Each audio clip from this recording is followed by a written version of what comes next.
banyak, yang itu mendapat uang yang sangat banyak juga. Ayo terus, oke, ini yang bertemu-temu bersama-sama.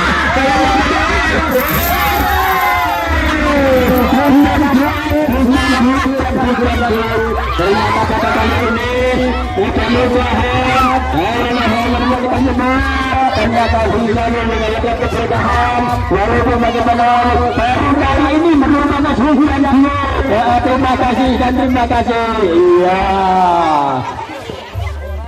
yang dapat banyak bisa dikantongi sendiri-sendiri, yang dapat banyak bisa untuk beli es.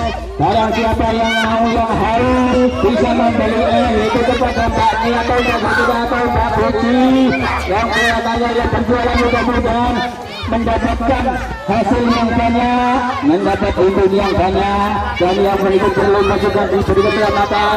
Marilah kita berbagi di saat ini, yaitu dalam meriahkan semua perlombaan menyokong Hari Ramadan Kemerdekaan Republik Indonesia yang ke-73.